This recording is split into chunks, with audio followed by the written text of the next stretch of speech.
Hello friends, नमस्कार। आप सभी का आपके अपने यूट्यूब चैनल नैन स्कूल पर हार्दिक स्वागत है। आज के अपने इस वीडियो में हम एक बहुत महत्वपूर्ण टॉपिक डिस्कस करने वाले हैं जो अभी तक ना तो यूट्यूब ने ना पीसीडीए स्पर्श ने इस पर ध्यान दिया है। एक बहुत बड़ी विसंगति ऐसी आई है जो मैं आज आपको दिखाने वाला हूं। आपको टेबल के माध्यम से, पीसीडी के सर्कुलर के माध्यम से, और देखिए मैंने बोर्ड पे सारी चीज़ों को अच्छे से लिखा है और समझाऊंगा आपको कि देखिए इतनी बड़ी विसंगति है जिससे आपकी पेंशन कभी नहीं बढ़ेगी।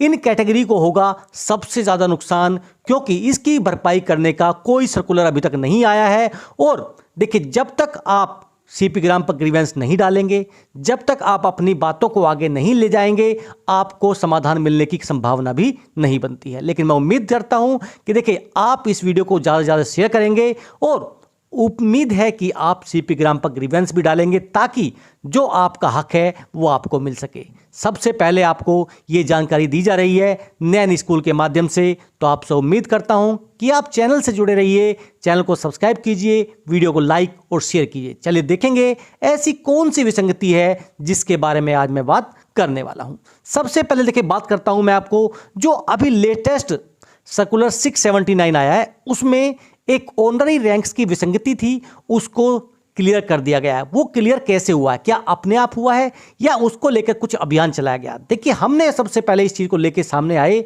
और आपको बताया कि देखिए ये जो टर्म ऑफ एंगेजमेंट कॉन्सेप्ट है आप इसको चेंज कीजिए और इसके लिए आपको सीपी ग्राम पर ग्रीवेंस डालनी है। और ग्रीवेंस डालने का असर ये हुआ कि देखिए सरकार को, पीसीडीए स्पर्श को ये सर्कुलर लाना पड़ा और इस सर्कुलर के माध्यम से ये बताया गया कि देखिए ओआरओपी में जो सर्कुलर 555 था उसके अपेंडिक्स एक्स में कुछ त्रुटि रह गई थी जो 30 साल तक दिखा रहा था।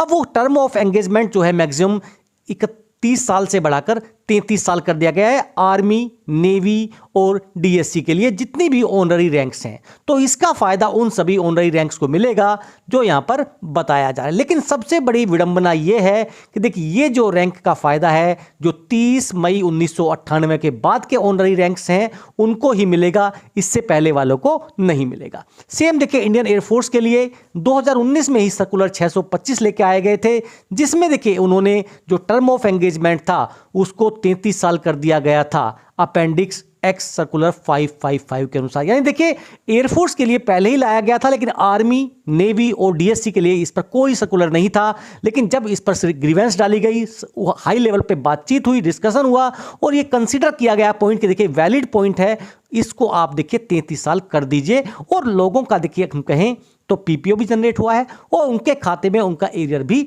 आने लगा है।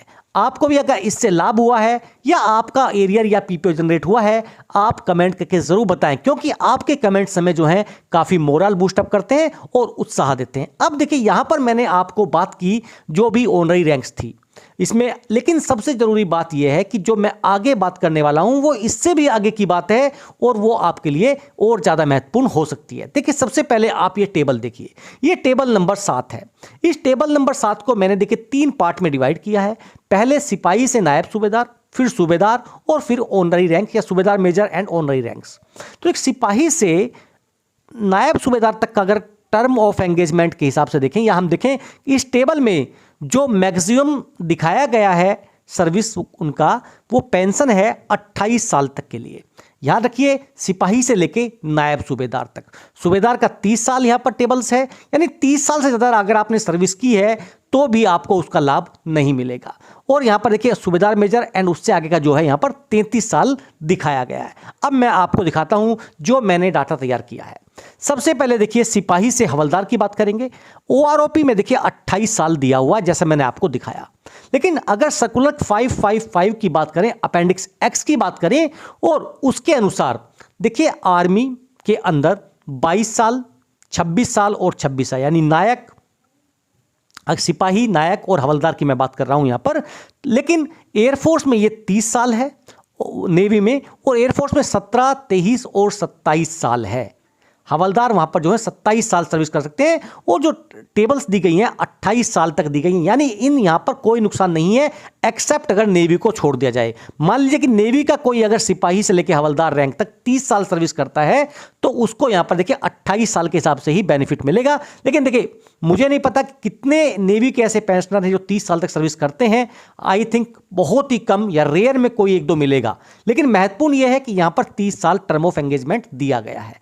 अब देखिए अगर मान लीजिए कोई यहां पर 30 साल सर्विस करता है तो उसको बेनिफिट केवल 28 साल का ही मिलेगा, क्योंकि 28 के ऊपर टेबल ही अवेलेबल नहीं है। लेकिन इससे आगे चलते हैं, इससे आगे बात करेंगे नायब सूबेदार की। यह 28 साल है OROP के सर्कुलर 555 में। आर्मी में भी देखिए जो दिया हुआ है वो 28 साल ही दिया हुआ है नायब सूबेदार के लिए, लेकिन नेवी में 30 साल है और इंडियन एयरफोर्स में 33 साल है। यानी अगर इंडियन एयरफोर्स में कोई 33 साल सर्विस करके जाता है और नायब सूबेदार equivalent rank junior warrant officer के रैंक से रिटायर होता है तो उसको देखिए 5 साल का सीधा सीधा नुकसान है। यानी अगर आपने मैक्सिमम टर्म ऑफ एंगेजमेंट किसी भी आर्मी एयरफोर्स नेवी के लिए 33 साल फिक्स किया हुआ है तो आपको जो OROP की टेबल्स हैं उनको भी 33 साल के हिसाब से बनाना चाहिए, और ये अपने आप में एक बहुत बड़ी विसंगति है। आपका इसके बारे में क्या कहना है आप भी कमेंट जरूर कीजिए, क्योंकि बहुत से ऐसे पेंशनर होंगे जो इसके भुक्तभोगी होंगे जो आज मैं टॉपिक लेके आया हूं। ऐसे देखिए सूबेदार की बात करें तो 30 साल, आर्मी में भी 30 साल, नेवी में भी 30 साल, लेकिन इंडियन एयरफोर्स में फिर यहां पर देखिए 33 साल है वारंट ऑफिसर्स के लिए। और ऑनररी रैंक का जो कॉन्सेप्ट था देखिए वो ऑलरेडी क्लियर हो चुका है सर्कुलर 625 और सर्कुलर 679 के आधार पर। लेकिन जो 30 मई 1998 के पहले हैं ऑनररी रैंक्स, उनको इसका लाभ नहीं दिया गया, जबकि इसका लाभ उनको भी मिलना चाहिए। तो जो प्री 98 के रिटायरीज हैं ऑनररी रैंक्स लेके आए थे उनके लिए देखिए अभी भी ये टर्म ऑफ एंगेजमेंट जो है 33 साल नहीं है। लेकिन सबसे बड़ा जो मुद्दा है वो ये मुद्दा है इंडियन एयरफोर्स के जो junior warrant officers and warrant officers हैं उनके लिए टेबल्स नहीं है, और उनको केवल 28 और 30 साल के हिसाब से ही अपनी टेबल चेक करनी है। और जो उन्होंने 5 साल सर्विस एक्स्ट्रा की है उनका कोई भी बेनिफिट उनको नहीं है। यानी आप या तो 28 साल में आइए या 33 साल में आइए, आपको सेम पेंशन मिलेगी। ये कैसे हो सकता है? देखिए 5 साल सर्विस करने के बाद भी अगर आपको सेम पेंशन मिल रही है तो ये अपने आप में एक बहुत बड़ी विसंगति है। और मैं आप सभी से अनुरोध करता हूं कि जितने भी आप पेंशनर्स हैं जो इस कॉन्सेप्ट से परेशान है, स्पेशली इंडियन एयरफोर्स के या नेवी के, जो मैंने यहां पर रेड कलर में दिखाया गया है, देखिए वो कमेंट करके जरूर बताएं और सीपीग्राम पर लिखें कि देखिए हमारा सर्कुलर 555 के अपेंडिक्स एक्स के अनुसार जो टर्म ऑफ एंगेजमेंट है वो 33 साल है, तो हमारी जो OROP की टेबल्स हैं वो भी 33 साल के हिसाब से बननी चाहिए। जबकि यहां पर आपने मैक्सिमम 28 ईयर्स दिखाया गया है जो कहीं से भी वैलिड या जायज नहीं लगता है, क्योंकि आपने मैक्सिमम 33 माना है। अगर हम बात करें 33 मैक्सिमम माना गया है कॉन्सेप्ट के हिसाब से भी, तो कोई दिक्कत नहीं है। 33 आपने माना है, चाहे 33 से ज्यादा कितना भी किया जाए उसको 33 का लाभ मिल रहा है। लेकिन जब आपने 33 साल junior warrant officer and warrant officer का किया है तो उनको भी देखिए उसी हिसाब से लाभ मिलना चाहिए 33 साल के हिसाब से। आपसे उम्मीद करता हूं कि आपको मेरा जो पॉइंट था आज समझ में आया होगा, और उम्मीद करता हूं कि आप इन चीजों को सामने लेके आएंगे, ग्रीवेंस डालेंगे, और देखिए हो सके तो देखिए आप अपनी तरफ से जो RTI है वो भी डाल सकते हैं। कितने ऐसे पेंशनर्स होंगे जो मुझे इस वीडियो में कमेंट करेंगे, इंतजार रहेगा उन सभी पेंशनर्स का। आपके जो भी जानने वाले होंगे आप ये वीडियो उनके साथ भी शेयर कीजिए, क्योंकि देखिए सर्कुलर 625 679 आ गया है ऑनररी रैंक्स के लिए, लेकिन जो बाकी रैंक्स बची हैं उनको देखिए जब टेबल तैयार की जानी चाहिए तो इसमें इन चीजों को भी शामिल किया जाना चाहिए, जो अपने आप में कह सकते हैं कि एक बहुत बड़ी विसंगति बनकर सामने आई है। आपका इसके बारे में क्या कहना है कमेंट जरूर करें, क्योंकि आपके जो कमेंट्स हैं हमें काफी मोरल बूस्ट अप करते हैं और हमें उत्साहित करते हैं कि हम ऐसी चीजों को और निकाल के लाएं ताकि पेंशनरों के हित में और कुछ जानकारी इकट्ठी की जा सके। फिर मिलेंगे आपसे। जय हिंद, जय भारत।